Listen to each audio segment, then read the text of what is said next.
Muy buen día, soy el doctor Eduardo Pérez y vamos a hablar sobre infecciones gastrointestinales.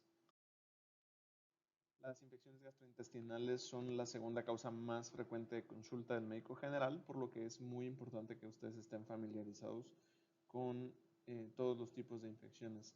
Vamos primero a dedicarle unos cuantos minutos a esofagitis. La esofagitis tiene causas infecciosas y no infecciosas, y las que predominan son las no infecciosas. Raramente un médico general va a ver una esofagitis infecciosa o a tratarla. Es un tema más para gastroenterólogos o para infectólogos, pero es importante saber las etiologías y los tratamientos en general. La causa más común de esofagitis es enfermedad por reflujo gastroesofágico, y las infecciosas ocurren predominantemente en pacientes inmunosuprimidos. Es raro ver una esofagitis infecciosa en alguien que no tenga SIDA, algún trasplante de órgano sólido o de células hematopoyéticas. Los tres principales agentes causales de esofagitis infecciosa son virus del herpes simple, citomegalovirus y cándida. En esta diapositiva podemos ver la presencia de úlceras en una endoscopia superior en el esófago. Como podemos ver, las úlceras tienen diferentes características. No es un objetivo de esta clase que ustedes aprendan a definir la etiología de la esofagitis solamente por ver las úlceras. Es algo bastante difícil de hacer, requiere mucha experiencia. Y aún teniendo mucha experiencia, los endoscopistas pueden equivocarse al clasificar esas úlceras, por lo que lo más importante es tomar una biopsia y entonces establecer la etiología de acuerdo a los resultados de histopatología. En cuanto al tratamiento de la esofagitis, va a depender de la etiología. Si la causa de la esofagitis es cándida, lo que tenemos que hacer es utilizar fluconazol de 100 a 200 miligramos por día, ya sea en su presentación vía oral o intravenosa, por 14 a 21 días, mientras que tratamos la causa de la inmunosupresión. Ojo, porque en algunas ocasiones no es posible revertir la inmunosupresión cuando se trata, por ejemplo, por malignidades o cuando se trata de un paciente que tiene trasplante de órgano sólido y no se pueden suspender los inmunosupresores por completo. A veces solamente se disminuyen las dosis y eso nos ayuda a que se resuelva la causa de la esofagitis. Tenemos algunas otras alternativas. Recuerden que aunque la nistatina es un excelente tratamiento para las candidiasis orales, no así para las esofagitis. Entonces, algunas otras drogas alternativas serían algunos azoles, anfotericina, que bueno, por su nefrotoxicidad preferimos no utilizarla si solamente hay esofagitis. Y las equinocandinas son una excelente opción, particularmente cuando estamos hablando de cándidas no albicans, que suelen ser más resistentes a azoles, o también cuando estamos hablando de una paciente embarazada con esofagitis. Las equinocandinas pueden ser una mejor opción que fluconazol. Si hablamos de virus del herpes simple, el tratamiento es aciclovir 5 miligramos por kilo intravenoso. Y ojo, porque el tratamiento suele ser intravenoso, particularmente cuando los cuadros son bastante severos. Este tratamiento es cada 8 horas por 7 a 14 días. O también puede ser con valaciclovir en caso de que el paciente se encuentre mejor y estemos considerando una opción oral, 1 gramo vía oral cada 8 horas por 14 a 21 días. Solo recuerden que el valaciclovir suele ser mucho más caro que el aciclovir. En cuanto a citomegalovirus, el tratamiento es con ganciclovir, 5 miligramos por kilo intravenoso cada 12 horas por 14 a 21 días, aunque si el paciente ya está mejorando y estoy considerando una opción oral, puedo considerar valganciclovir como una opción.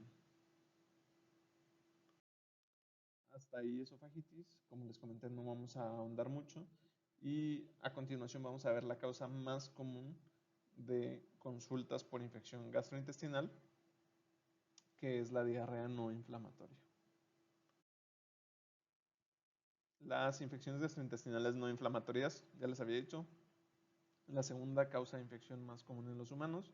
Existen tasas estacionales y endémicas, como sucede, por ejemplo, también con las respiratorias, y también pueden existir en brotes.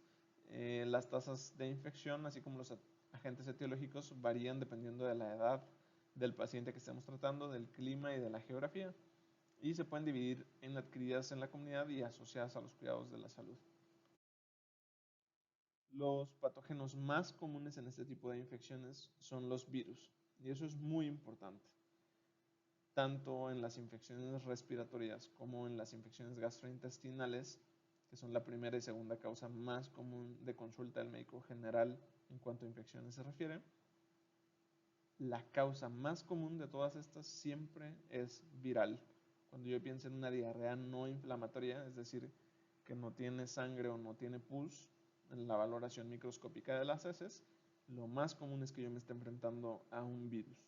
¿Qué tipo de virus? Adenovirus, astrovirus, calicivirus, rotavirus, que afortunadamente cada vez los vemos menos asociado a las altas tasas de vacunación que tenemos y que deseamos conservar. Por favor, su parte como médicos es siempre promover la vacunación dentro de sus pacientes, y algunos otros patógenos que están emergiendo, como los coronavirus o como los enterovirus.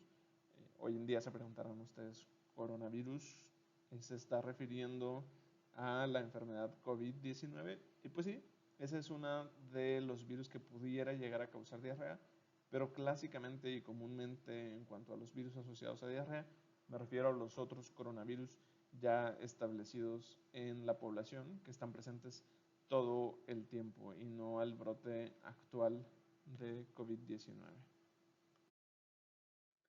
Aquí vemos el esquema nacional de vacunación y es muy importante que recuerden que en el esquema nacional de vacunación la vacuna de rotavirus está presente a los 2, 4 y 6 meses. Esta es una excelente vacuna. México fue uno de los pioneros en cuanto a la vacunación por rotavirus. Los ensayos clínicos para determinar la eficacia de la vacuna de rotavirus, uno de los sitios donde se analizó fue en México. Y aunque los anti-vaxxers tienen esta tendencia de utilizar rotavirus como uno de esos ejemplos para no vacunar niños por el riesgo de intususcepción, es muy importante que ustedes sepan que la vacuna que se aplica en México como parte del esquema nacional de vacunación no es la vacuna que se asociaba a intususcepción, que es una vacuna que ya no se aplica. Entonces, por favor, no dejen que los papás de los niños que ustedes atiendan utilicen esto como una excusa para no vacunarlos. Es una excelente vacuna, muy buena eficacia en países como México.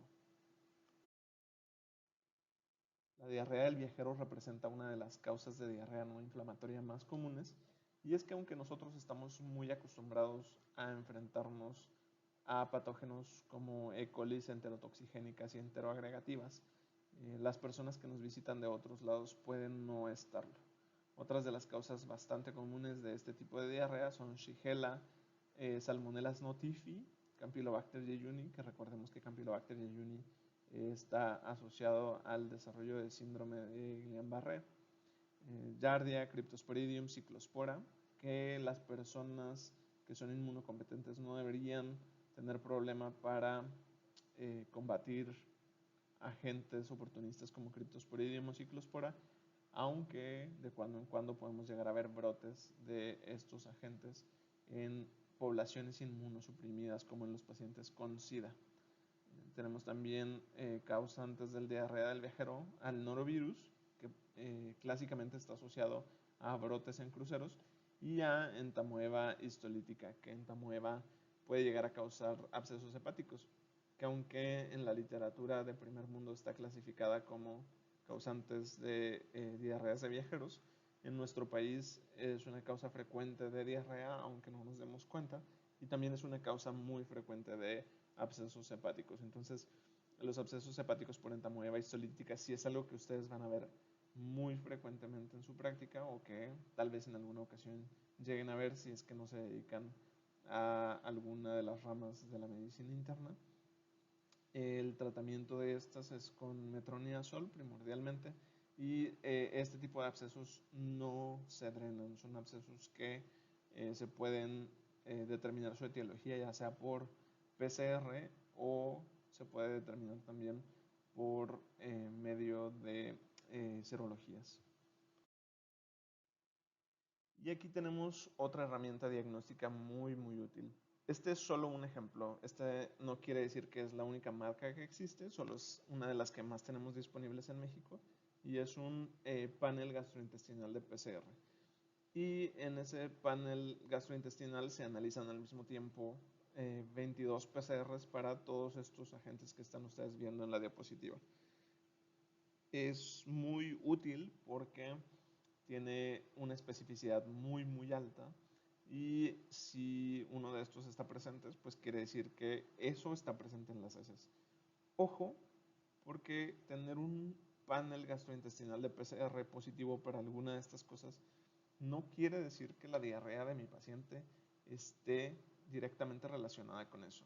Es decir, yo puedo tener este panel positivo para una E. coli enteroagregativa y eso no necesariamente quiere decir que esa sea la causa de mi diarrea. Algunas otras de las causas de los agentes que vemos aquí sí se relacionan más con patogenicidad. Por ejemplo, sería más raro ver alguien que tenga Clostridium o alguien que tenga Vibrio cólera y que no estuviera relacionado al cuadro actualmente estudiado de diarrea, pero también puede llegar a suceder. Y fíjense cómo aquí abajo viene también entamoeba histolítica. Mucho ojo con eso porque si este parásito se detecta por PCR, bien, muy buena especificidad, quiere decir que esa persona sí tiene entamoeba histolítica. Pero clásicamente algunos laboratorios malamente pueden llegar a reportarnos la presencia de entamoeba histolítica detectada por microscopía de luz. Y aunque por microscopía de luz sí se puede dictaminar si un paciente tiene amebas o no en las heces, eso no quiere decir que sean amebas patogénicas, eso no quiere decir que sea entamoeba histolítica. Hay algunas otras amebas que son comensales y que pueden estar presentes en las heces. Entonces, si ustedes tienen un reporte de, por ejemplo, un coproparasitoscópico donde les reportan amebas, eso no necesariamente quiere decir que el paciente tiene una ameba patogénica o que esa sea la causa de la diarrea. Recuerden que, otra vez, la principal causa de diarreas no inflamatorias son las virales. Este tipo de paneles son fantásticos, nos ahorran muchos dolores de cabeza, el resultado es bastante rápido, suele estar listo en aproximadamente una hora, pero la desventaja es que es bastante caro, cuestan alrededor de 8,000 pesos, por lo que yo no voy a mandar pedir uno de estos paneles cada vez que se me presente un paciente con una diarrea inflamatoria, porque son pacientes que con, sin y a pesar de mi intervención se van a curar solitos. Si no tienen pus, si no tienen sangre en las heces, si yo le pedí un coprológico y el paciente tiene una diarrea no inflamatoria, probablemente no necesita uno de estos paneles. ¿Por qué? Porque la posibilidad es que se vaya a curar solo, sin que yo haga nada. Entonces sean muy juiciosos al momento de pedir instrumentos como este que están viendo en pantalla. Entonces, doctor, ¿cuál es el tratamiento para las diarreas no inflamatorias?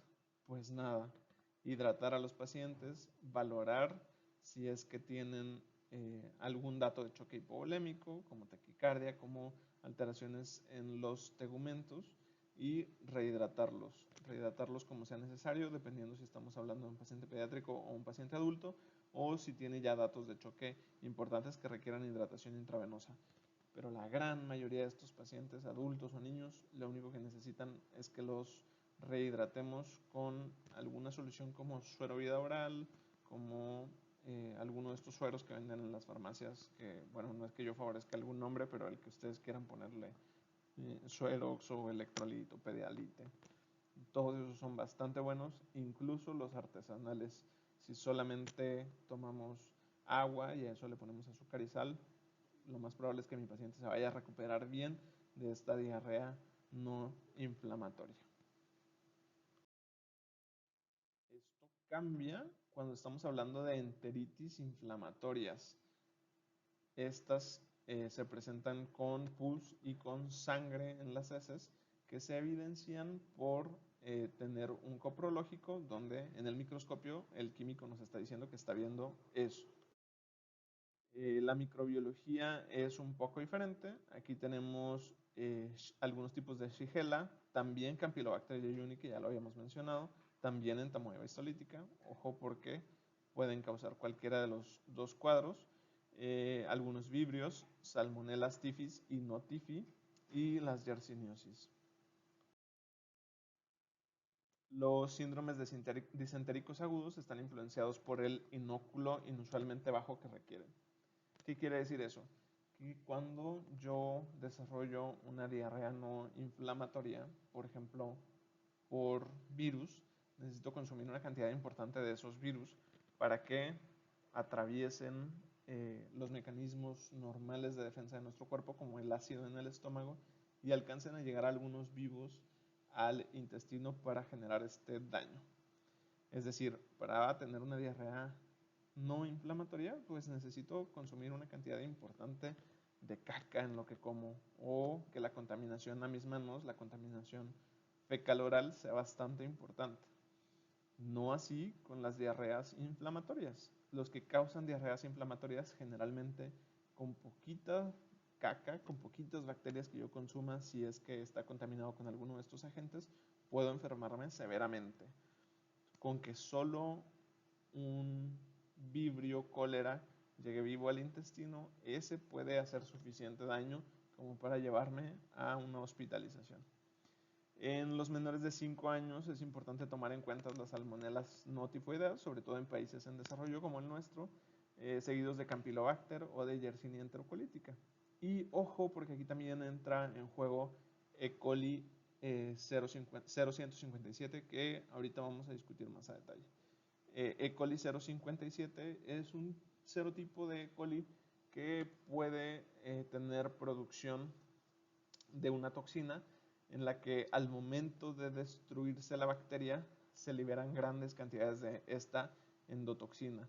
Y eso puede hacer que se desarrolle síndrome hemolítico urémico, que puede llevar a mi paciente a tener daño hepático, sobre todo daño renal, y hemólisis muy importante. Entonces mucho ojo, porque un niño que llega con una diarrea que probablemente no necesitaba antibióticos, si yo le doy antibióticos destruyo a las bacterias, se libera la endotoxina y ese niño puede terminar en terapia intensiva y puede terminar muerto. Mucho ojo, mucha consideración, por favor. Realmente valoren si le van a dar antibiótico a alguien que viene por diarrea, porque si toca que esa diarrea sea causada por este tipo de E. coli que está produciendo este tipo de toxina, pueden matar a la persona. Recuerden que prácticamente muy pocas diarreas necesitan tratamiento con antibiótico. Prácticamente de todas las diarreas infecciosas nos vamos a curar solos. Entonces es ese escenario donde la administración de antibióticos puede dañar a mi paciente mucho más de lo que lo puede beneficiar. Es importante también, y abajo en la diapositiva lo pueden ver, la colitis por Clostridium difficile. Ese es otro de los escenarios donde administrar antibióticos innecesarios a mi paciente puede llevarlo a desarrollar diarrea que lo puede matar. Entonces, mucho ojo, piénsenlo muy bien cuando vayan a prescribir antibióticos para tratar diarreas. Cuando estemos interrogando a nuestros pacientes, también es muy importante considerar la exposición venérea y hacerlo parte del interrogatorio a mi paciente. Porque si yo no pregunto por actividades sexuales de riesgo, puedo perder el enfoque que me llevaría a pensar que algunas de las causas de diarrea pueden ser gonococos, virus del herpes simple, clamidia, sífilis, que es un causante de proctitis importante en nuestro medio y que cada vez está aumentando más, y algunas otras causas de colitis como Campylobacter, Shigella, Clamidia trachomatis. Recuerden que entre más exposición fecal oral tenga la actividad sexual de mi paciente, es de mayor riesgo para desarrollar alguna de estas causas de diarrea inflamatoria. Aquí podemos ver un ejemplo. Este es un ejemplo del hospital universitario. Es un paciente real que estuvo aquí en el hospital. Y fíjense, lo que desarrolló es infección por Clostridium difficile. Abajo a la izquierda ven una fotografía clásica de pseudomembranas en una colonoscopia. Esas cosas amarillas que están pegadas a la mucosa del colon son pseudomembranas. Y fíjense qué tan devastador puede ser. Las imágenes de arriba a la izquierda ven una radiografía donde se ve cómo están francamente dilatadas las asas del colon. Arriba a la derecha vemos este paciente como se ve en el macro. Este paciente desafortunadamente falleció. Y abajo a la derecha vemos las pseudomembranas. Fíjense cómo en esa imagen histológica a la derecha todavía alcanzamos a ver algo de las criptas normales, de las glándulas normales que están presentes en el colon, pero entre más avanzamos hacia la izquierda vemos este material rosa necrótico que representa la pseudomembrana, que solamente es fibrina y células muertas. Entonces, en la evaluación diagnóstica del paciente con diarrea inflamatoria, el coprocultivo tiene un papel importante. Pero ojo con esto. Si yo me espero a tratar al paciente que necesita ser tratado hasta que tenga el resultado del coprocultivo, voy a cometer un grave error. ¿Por qué? Porque el coprocultivo va a tardar entre 48 y 72 horas para que yo tenga el resultado. Entonces, estos pacientes con diarrea inflamatoria a las 72 horas o ya se curaron o ya se murieron. Entonces, hay que saber utilizar muy juiciosamente el coprocultivo. Tenemos dos agares que son de importancia que ustedes conozcan en cuanto a la evaluación de un paciente con diarrea inflamatoria. Uno de ellos es el agar SS, que se llama así por Shigella salmonella, y el agar XLD, que se llama así porque contiene gilosalicina y desoxicolato. Estos, ahí podemos ver una imagen donde la colonia que es sospechosa vira de color por su producción de ácido sulfídrico y se pone negra. Entonces, ese agar nos está indicando cuál es la colonia que debemos seleccionar y que es sospechosa patogénica. Estas herramientas son muy buenas, pero como les dije, requieren tiempo. Entonces, ¿cuándo las voy a pedir? Siempre que el cuadro de infección gastrointestinal ponga en riesgo la vida de mi paciente.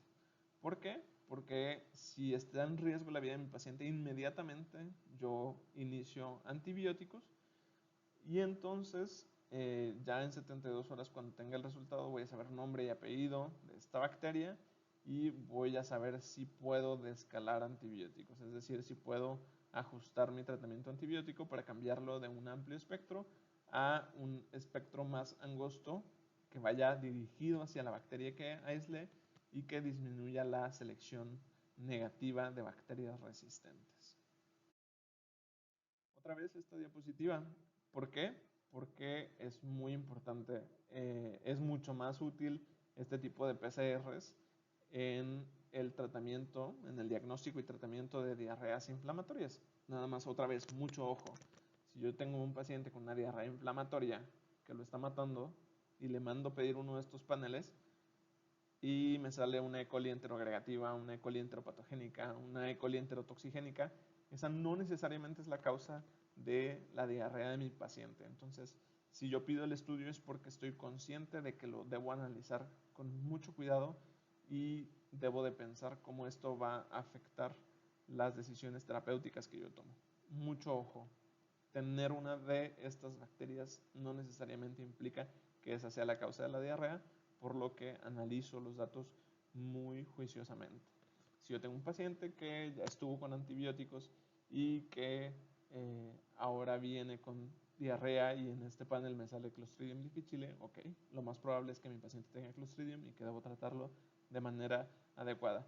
Pero mucho ojo porque me puede arrojar datos no específicos. Si me sale un positivo para salmonela, esto puede ser una salmonela notifi que no sea la causa de ese daño y que esa persona ya tenía antes de desarrollar diarrea. Este solo es uno de los muchos ejemplos donde la información nos puede confundir. Mucho cuidado cuando utilicen estas herramientas. De preferencia, apóyense con un infectólogo o con un internista o con un gastroenterólogo cuando utilicen estas herramientas para tomar decisiones. La utilidad de los antibióticos en el contexto de la diarrea inflamatoria es debatible y depende del organismo que esté causando la diarrea. Por ejemplo, el uso de los antibióticos ha demostrado beneficio cuando tenemos enfermedades con enfermedad moderada a severa. Otra vez, solo cuando tenemos enfermedad moderada a severa o que está poniendo en riesgo la vida del paciente, si el organismo que vamos a tratar es una Shigella o si es una E. coli muy específica o si esto es cólera, aeromonas o plesiomonas. Por ejemplo, en el contexto de Campylobacter, el beneficio probado es menor de tratarla con antibióticos.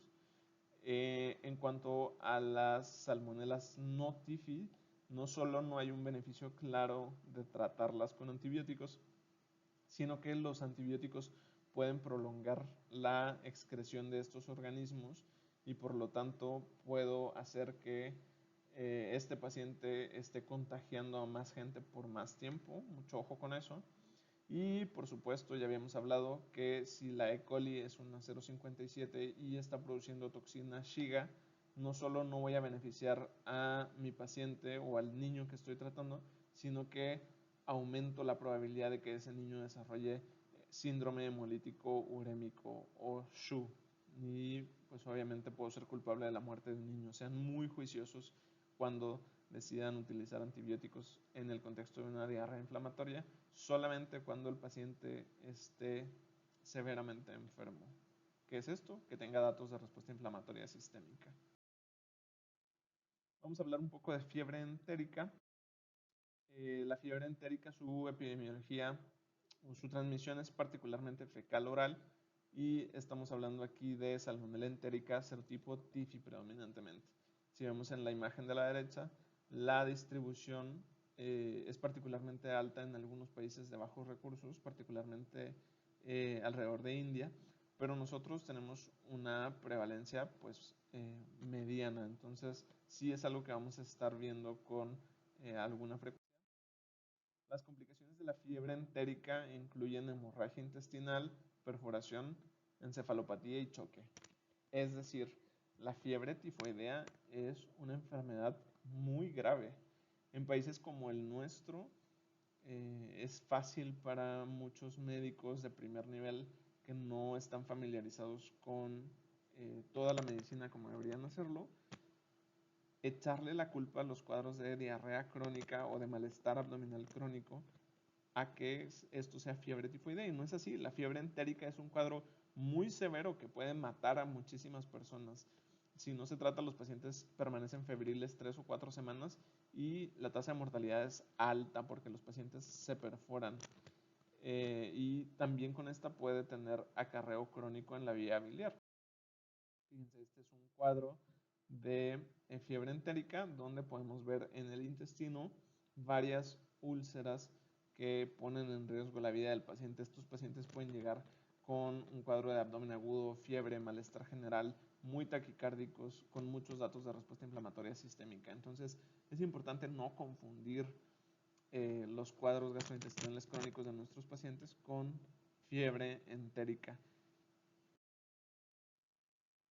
Fíjense la frecuencia de los síntomas, más del 95% de los pacientes llegan con fiebre. Este no es el cuadro típico de las personas que llegan al centro de salud quejándose porque tienen meses con diarrea. Esto es algo que te puede matar, que te pone severamente enfermo. Y el diagnóstico de estas es muy importante discutirlo. Estas se diagnostican eh, por el aislamiento del agente etiológico, ya sea en las heces, en el contexto de una diarrea inflamatoria, o incluso en la sangre. Si tenemos en sangre o en heces un aislamiento de salmonella entérica serotipo TIFI, eso nos hace el diagnóstico. ¿Por qué lo resalto tanto? Porque muchas personas piensan que este tipo de enfermedades se pueden diagnosticar con reacciones febriles y eso es una falsedad. Las reacciones febriles son una tecnología que en su momento tuvo un lugar, pero son una tecnología muy, muy antigua. Ninguno de ustedes debería estar pidiendo a sus pacientes reacciones febriles, salvo en algunos escenarios muy, muy pequeños, como para pensar en reacción cruzada con algunos tipos de riqueza y en el contexto de un diagnóstico diferencial de brucelosis. Serían los únicos escenarios para solicitar reacciones febriles. Pero la verdad es que les recomiendo que no las pidan, solo se van a confundir. van a tener títulos muy altos y no importa si los títulos son altísimos, eso no es sugestivo nunca de fiebre entérica. Por favor, no pidan reacciones febriles. En cuanto al tratamiento, los agentes que se pueden utilizar son cloramphenicol, que desafortunadamente en México no está ampliamente disponible. Lo que sí tenemos de primera línea para el tratamiento son amoxicilina, ampicilina y trimetoprim-sulfamethoxazol. Desafortunadamente estamos viendo cada vez más resistencia antibiótica en las salmonelas entéricas. Algún otro agente que se puede utilizar son ciprofloxacino, aunque también cada vez vemos más resistencia con las quinolonas y como ya he platicado con ustedes en otra clase, las quinolonas no son un excelente antibiótico a utilizar, tienen muchas desventajas. Si no tenemos alguna otra opción, pues podemos utilizar quinolonas. Las cefalosporinas de tercera generación son una buena opción, la ceftriaxona es una muy buena opción en el tratamiento de la fiebre entérica, siempre y cuando el aislamiento sea susceptible. Y para el tratamiento de algunas cepas más resistentes se puede utilizar carbapenémicos, aunque los reservamos solamente para las cepas que son clasificadas como XDR o muy resistentes a los otros tratamientos antibióticos. Y aquí tenemos, en cuanto a prevención, dos vacunas disponibles para evitar la fiebre entérica. Los mexicanos conocemos muy bien a la salmonela desde muy pequeños, por lo que la utilidad de estas vacunas no es muy grande en poblaciones como la nuestra. Sin embargo, es importante que ustedes como médicos conozcan la recomendación de vacunación para los viajeros. Es decir, alguien que viaja de un país donde la incidencia de salmonelosis es baja a un país donde es altamente prevalente, debe de acudir a ese país vacunado. Si alguien de Australia o de Inglaterra viene a visitar este país, debe de venir vacunado para salmonela. Y tenemos dos presentaciones de vacuna. Una oral que requiere 4 dosis y estas dosis se administran un día sí, un día no, hasta tener todas las dosis, por lo que es un poco tardada y algunas personas pueden perder alguna de las dosis, pero otorga protección por hasta 5 años, esa es la gran ventaja. Mientras que la intramuscular solamente es una dosis y esta intramuscular, al tratarse de un polisacárido, puede utilizarse incluso en personas que no son inmunocompetentes, a diferencia de la oral, que se trata de una vacuna viva atenuada. La desventaja que tiene es que la protección que otorga es menor y si la persona que se la puso va a volver a viajar en un intervalo mayor a 2 años, requiere revacunación. Algunas enfermedades asociadas a alimentos. Tenemos por aquí Bacillus cereus, que es muy importante que ustedes conozcan, además que es uno de esos que es un favorito en cuanto a los exámenes. Les gusta mucho preguntar este tipo de cosas en exámenes como el ENARM, y es que la infección por Bacillus cereus está asociada al consumo de arroz, como cuando van a la comida china. Después de desarrollar arroz, después de haber ido a la comida china, uno de los agentes comunes para causar infecciones es Bacillus cereus. En Brucela, por supuesto, asociado a infecciones alimentarias, asociado particularmente al consumo de lácteos no pasteurizados. Y recuerden que nosotros vivimos en un lugar endémico de Brucela. Nuevo León es un lugar donde hay muchísima Brucela y debe de ser una consideración siempre que tratemos a un paciente con fiebre de origen a determinar, o siempre que tratemos a un paciente con una espondilodicitis cuya etiología aún no tengamos. Brucela debe de estar en nuestras mentes. Listeria, por ejemplo, es también otro de los agentes que debe estar en nuestra mente cuando pensemos en el consumo de lácteos no pasteurizados, aunque listeria puede estar presente en muchos más alimentos que tengan, aunque tengan un manejo de la temperatura adecuado. Listeria sobrevive bien a la refrigeración, entonces mucho ojo con eso porque puede ser uno de los agentes causales en meningitis, particularmente en pacientes inmunosuprimidos. salmonela, por supuesto, asociada a la contaminación de los alimentos con materia fecal. Shigella staph aureus, que puede producir toxinas que, aunque los alimentos se calienten y se destruya Staph aureus, pueden ser termoestables las toxinas, y es decir, el alimento puede hacernos daño aunque ya no haya presencia de bacterias vivas. Algunos otros vibrios también asociados a el consumo de alimentos como mariscos que no están bien preparados. La toxina SIWA asociada al consumo de un pez tropical, que es algo que raramente vemos en nuestro país. El consumo de metales pesados que puede causar enfermedad gastrointestinal asociada a alimentos, pero no infecciosa. Y los parasíticos, ciclospora, que no necesariamente está asociado a alimentos, sino que también puede estar asociado a la contaminación del agua. Uno de los ejemplos es cuando hubo un brote de infecciones parasíticas en pacientes con SIDA en las regiones circundantes a los grandes lagos, donde hubo contaminación severa. Y algunas otras infecciones virales que se pueden obtener a través de alimentos son hepatitis A, norovirus y rotavirus.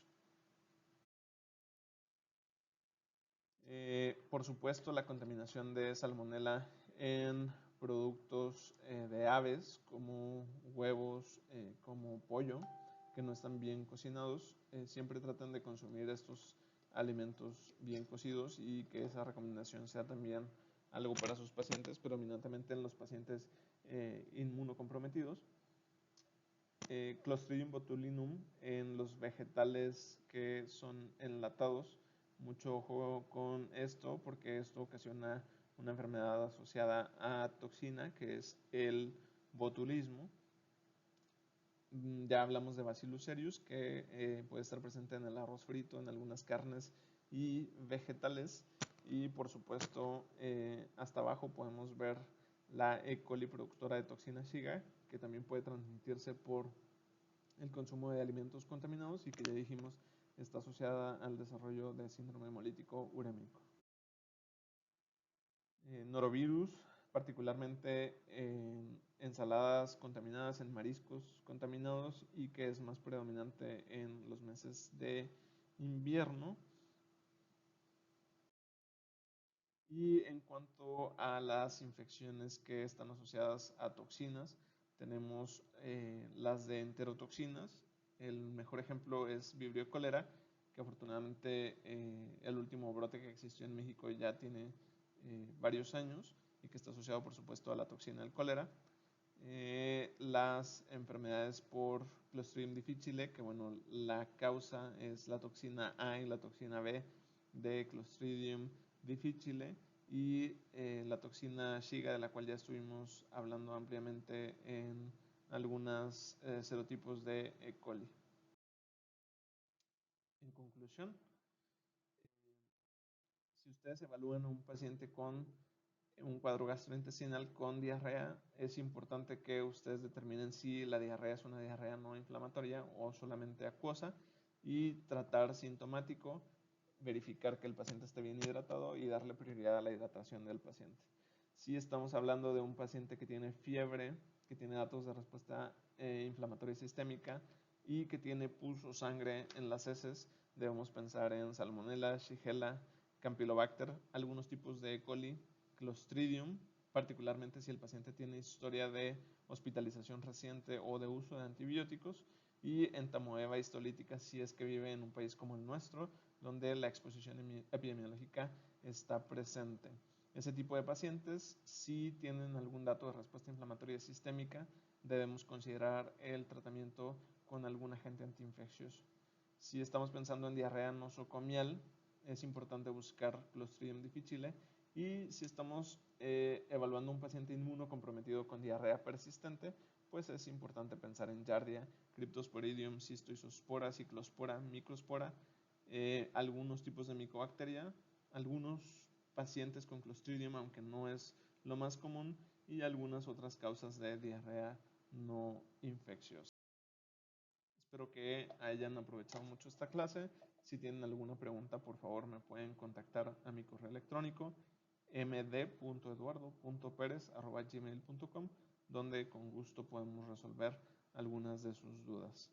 Muy buena tarde, hasta luego.